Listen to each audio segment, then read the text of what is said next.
ناظرین، پچھلے چند پروگرام سے سلسلہ ہم باتیں کر رہے ہیں، سلسلہ چل رہا ہے فرشتوں کے بارے میں. تو آج بھی ہم ان دو فرشتوں کے بارے میں بات کریں گے جن کو اللہ تعالیٰ نے انسان بنا کر دنیا میں بھیجا.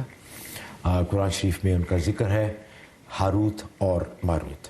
تو حضرت سے پوچھتے ہیں ان کے بارے میں. حضرت یہ فرمائیے کہ ان کی کیا وجہ تھی کہ اللہ تعالیٰ نے ان کو دنیا میں بھیجا، ان کے اندر انسانی اور نفسانی خواہشات پیدا کی.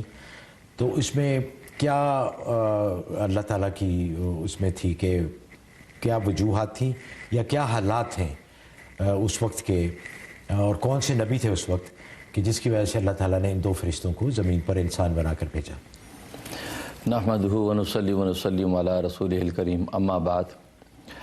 اس حوالے سے قرآن کریم میں سورۃ بقرہ کی آیت نمبر 102 میں اللہ تبارک و تعالیٰ نے ان دو فرشتوں کا ذکر کیا ہے، اور ان ملائکہ کے حوالے سے بہت سی دلچسپ روایات جو ہے احادیث میں موجود ہیں. بلکہ علامہ ابن حجر عسقلانی رحمہ اللہ تعالیٰ نے تقریباً 19 سندوں کے ساتھ ان روایات کو نقل کیا ہے، اور علامہ سیوطی رحمہ اللہ تعالیٰ نے تقریباً 20 سے زائد سندیں اپنی تفسیر در منصور میں نقل کی ہیں. اگرچہ حافظ ابن کثیر رحمۃ اللہ علیہ نے اس پہ کلام بھی کیا ہے، لیکن وہ روایت ابن حجر عسقلانی فرماتے ہیں کہ وہ جو قصہ جو ہاروت ماروت کے بارے میں روایات میں آتا ہے وہ پائے ثبوت تک ہے اور اس کا وقوع یقینی ہے. ہوا اصل میں یہ تھا کہ اللہ تبارک و تعالیٰ نے آسمان دنیا کے پردے ہٹا دیے اور فرشتوں نے زمین پر دیکھا. جب دیکھا کہ اہل زمین گناہوں میں مبتلا ہیں، شراب نوشی ہے، زنا ہے، چوری چکاری، قتل و غارت گری، اس قدر گناہوں میں مبتلا ہیں، تو فرشتوں نے اللہ تبارک و تعالیٰ سے یہ شکایت کی کہ ان لوگوں کو تو عبادت و اطاعت کے لیے بھیجا گیا تھا، اور ان کی حالت یہ کہ یہ گناہوں میں مبتلا ہیں، اور آپ فوری ان کی پکڑ بھی نہیں کرتے ہیں. تو لہٰذا جو ہے فرشتوں کو بڑی بیزاری ہوئی ان کے اعمال سے، اور ان کے لیے بد دعا کی اہل زمین کے لیے. تو اللہ تبارک و تعالیٰ نے فرمایا کہ اصل میں بات یہ ہے کہ یہ اصل میں میری ذات ان سے حجاب میں ہے، پردے میں ہے، اس لیے ان پر میرا خوف کم ہے، اور تم چونکہ ہر وقت میرے پاس ہو اس لیے تم پر جو حیبت اور خوف اور خشیت طاری ہے اس درجے کی ان پر نہیں ہے، لہٰذا اس لیے ان سے یہ گناہ ہو جاتے ہیں. تو لیکن ملائکہ کو اس پر اطمینان نہیں ہوا، تو اللہ تبارک و تعالیٰ نے فرمایا کہ ٹھیک ہے کہ تم اپنے میں سے پارسا فرشتے چن لو کہ جن کو میں انہی انسانوں میں زمین میں بھیجتا ہوں. تو پھر دیکھتا ہوں کہ وہ جب میرے حجاب میں جائیں گے تو دیکھتے ہیں کہ ان کے اعمال کیا ہیں.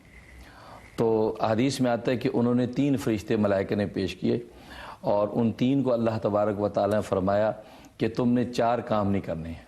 ایک تو شراب نہیں پینا ہے، دوسرا زنا نہیں کرنا ہے، تیسرا قتل نہیں کرنا، اور چوتھا بت کو سجدہ نہیں کرنا. یہ 4 شرطیں ان کو لگائیں اور ان کو زمین پہ اتارنا چاہا. تو ان میں سے ایک فرشتے نے کہا کہ یہ مجھ سے نہیں ہو سکے گا، میں تو نہیں جاتا. اس نے عذر کیا تو ہٹ گیا. تو یہ ہاروت ماروت جو 2 فرشتے یہ تیار ہو گئے کہ ٹھیک ہے ہم چلتے ہیں.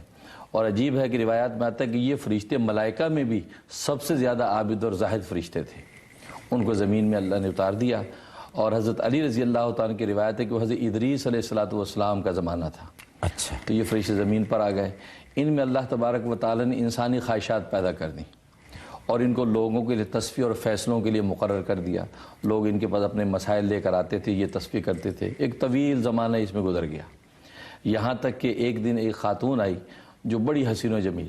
حضرت علی فرماتے کہ اس کے حسن و جمال کا یہ عالم تھا کہ جیسے کہ زہرہ ستارہ جو ہے تمام ستاروں میں سب سے حسین ستارہ ہے. اتنی حسین عورت تھی. وہ آئی اور اس نے اپنا مسئلہ و فریاد رکھی. تو ان میں اللہ تبارک و تعالیٰ نے جو شہوات رکھی تھی وہ شہوات ان کی بھڑک اٹھیں، اور ان کے اندر ایک خواہش پیدا ہوئی جو اس کے ساتھ جو برائی کی، اور ان کو دعوت دی کہ تم اپنا بدن ہمیں پیش کرو. اچھا. تو اس پر اس خاتون نے کہا کہ نہیں، میری ایک شرط ہے، اور شرط یہ ہے کہ میرے پہ ایک بت ہے، اس بت کو سجدہ کرو، تو میرے دین کے جب ہم نوا ہو جاؤ گے تو پھر میں یہ تمہاری بات پوری کروں. انہوں نے کہا کہ نہیں، ہماری توبہ، یہ شرک ہم سے نہیں ہوگا. تو وہ خاتون چلی گئی. تو ایک طویل عرصہ جب جتنا اللہ کو منظور تھا خاموشی رہی. اس کے بعد پھر خاتون آئی، انہوں نے پھر وہی بات کہی. تو اس نے کہا کہ نہیں، میری وہ ایک شرط ہے کہ تم جو میرے شوہر کو قتل کرو تو پھر میں جو یہ تمہاری یہ فریاد پوری کروں گی. تو انہوں نے کہا کہ نہیں، قتل تو یہ گناہ کبیرہ ہے، یہ نہیں ہو سکتا. تو اس نے کہا اچھا چلو ایسا کرو، میرے پاس شراب ہے، تم شراب پی لو.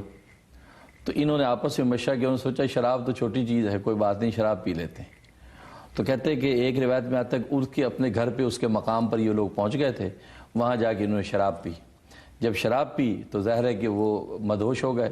تو اس بے ہوشی میں انہوں نے اس عورت سے جو ہے صحبت بھی کی, زنا کیا, اور اس کے شوہر کو اس ڈر سے قتل کر دیا کہ اس کا شوہر جو ہے مطلع کر دے گا لوگوں کو کہ ہم نے ایسا کیا. اس کو قتل بھی کیا, اور وہ جو بت تھا اس بت کو سجدہ بھی کیا, یہ شراب کے نشے میں. شراب کے نشے میں.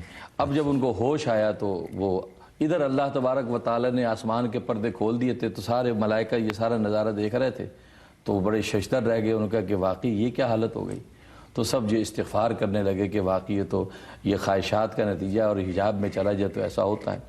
تو اس پر یہ ہے کہ اس کے بعد اس خاتون نے ان فرشتوں سے کہا کہ تم جو آسمانوں پہ آتے اور جاتے ہو, یہ کس وجہ سے جاتے ہو, کون سی چیز تمہارے پاس ہے. تو انہوں نے کہا ہمارے پاس اسم اعظم ہے.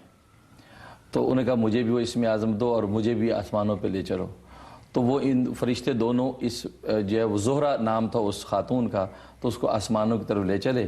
تو جب آسمانوں تک پہنچے ہیں تو وہاں پر جو اس زہرہ کو تو اچک لیا گیا, اور ان دونوں کے پر کاٹ کے زمین پر پھینک دیا گیا. کہ ظاہر ہے انہوں نے یہ بدکاری کی تھی بطور سزا. بطور سزا زمین پر جب پھینک دیا تو یہ ایک عرصے تک سرگرداں پھرتے رہے. تو ان کو پتہ چلا کہ ایک نبی ہے یہاں پہ جو جمعے سے جمعے تک ایک دعا کرتے ہیں وہ قبول ہو جاتی ہے. انہوں نے سوچا کہ اس نبی کے پاس جا کر ہم دعا کرواتے ہیں تو ہماری توبہ قبول ہو جائے. کہ اس نبی کے پاس جب پہنچے ہیں تو اس نبی نے ان کو کہا کہ اللہ کی طرف سے تمہارے لیے یہ دو اختیار دیے گئے ہیں, یا تو تم دنیا کا عذاب برداشت کرو یا آخرت کا. تو انہوں نے آپس میں مشورہ کیا کہ دنیا فانی ہے, لہٰذا دنیا کا عذاب ہم برداشت کرتے ہیں. تو بابل جو علاقہ ہے عراق کے اندر, اس بابل کے علاقے میں روایت میں آتا ہے وہاں ایک کنویں کے اندر ان کو الٹا لٹکا دیا گیا ہے, جو قیامت تک اسی طرح الٹے لٹکے رہیں گے. اور بعض روایتوں میں آتا ہے کہ آسمان و زمین کے درمیان ایک مقام ہے, وہاں پر ان کو الٹا لٹکا دیا گیا بطور سزا کے, اور قیامت میں پھر دوبارہ ان کو آسمانوں پر پہنچا دیا جائے گا.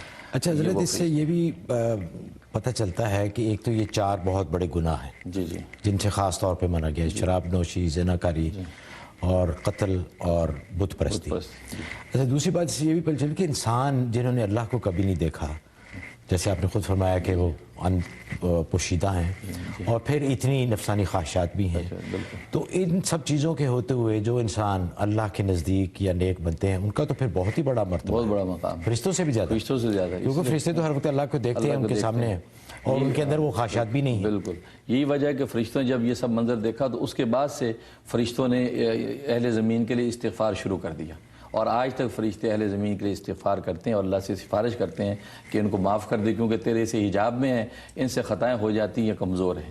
تو لہٰذا اس لیے توبہ اور استغفار کا دروازہ ہمارے لیے کھلا ہوا ہے. ہم کسی حال میں بھی ہاتھ اٹھائیں, اللہ قبول کر لیتے ہیں.